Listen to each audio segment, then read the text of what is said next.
Un grand numéro pour un sacré rouleur. Steve Cummings est un récidiviste, vainqueur à Mantes sur le Tour l'an dernier après avoir pris la bonne échappée. Le Britannique a encore choisi l'escapade matinale pour s'offrir son premier bouquet sur le Dauphiné. Parti avec 19 autres coureurs peu après le départ de Pont-de-Claix, l'ancien pistard leur a faussé compagnie à une 60aine de kilomètres du but avant de tenir en respect un groupe maillot jaune pourtant affamé. En solo, après avoir avalé près de 40 km d'ascension, le trentenaire pouvait savourer sa 3e victoire en 2016.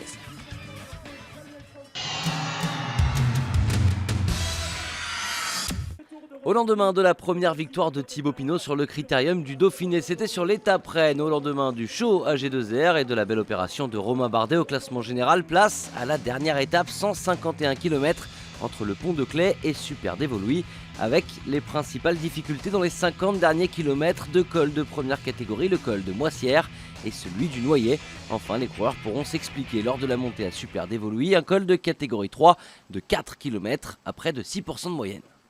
Si Christopher Froome a conforté son avance sur ses principaux concurrents, le Britannique doit rester méfiant lors des 2 dernières éditions. Le maillot jaune s'est joué lors de la dernière étape.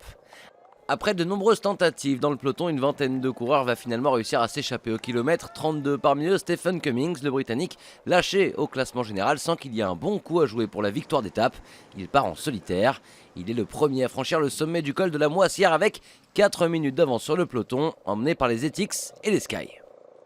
Difficile pour les coureurs du groupe maillot jaune de suivre le rythme imposé par les coéquipiers de Dan Martin. Finalement, seul Steph Cummings résiste. Mieux, le Britannique gère parfaitement son effort pour conserver son avance, la conforter même. À 12 km de l'arrivée, Cummings compte 4 minutes et 30 secondes d'avance sur Froome et compagnie. Moment choisi par Alberto Contador pour attaquer, seuls les meilleurs peuvent suivre. Les 3 premiers au classement général, Froome, Porte et Bardet. Le 4e, Dan Martin, compte lui quelques secondes de retard au sommet du col du Noyer. Stephen Cummings, lui, est bien parti pour s'imposer en solitaire. Il compte plus de 3 minutes d'avance sur ses poursuivants, à 5 km de l'arrivée. En grande forme, le coureur de l'équipe Dimension Data se permet même de savourer, de célébrer sa victoire à quelques centaines de mètres du but. Stephen Cummings s'impose et offre aux Dimension Data une 2e victoire d'étape sur ce Dauphiné, après celle du maillot vert Boissenhagen à Belay. Derrière, les favoris ont été rejoints par quelques coureurs dans la descente. Dan Martin est le premier à lancer le sprint, il est aussi le plus rapide. L'Irlandais devance Romain Bardet, le Français d'AG2R. La mondiale chip donc la 2e place à Richie Porte au classement général grâce au jeu des bonifications.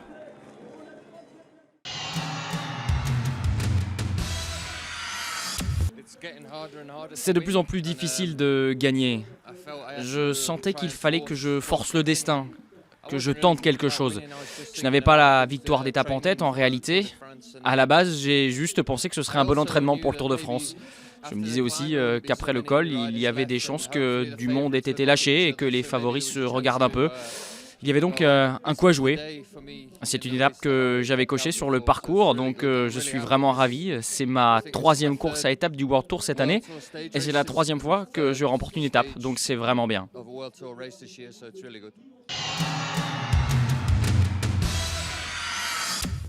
Un coup d'œil au classement de l'étape, la victoire pour Steph Cummings qui devance donc Dan Martin et Romain Bardet. À noter la 6e place de Julien Alaphilippe qui conserve son maillot blanc puisqu'il finit dans le même temps qu'Adam Yates. Il est le premier coureur de l'histoire à conserver son maillot blanc durant tout le critérium.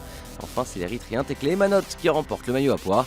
Au classement général, Christopher Froome signe donc une 3e victoire sur le Dauphiné. Le Britannique de la Sky devance Romain Bardet et Dan Martin.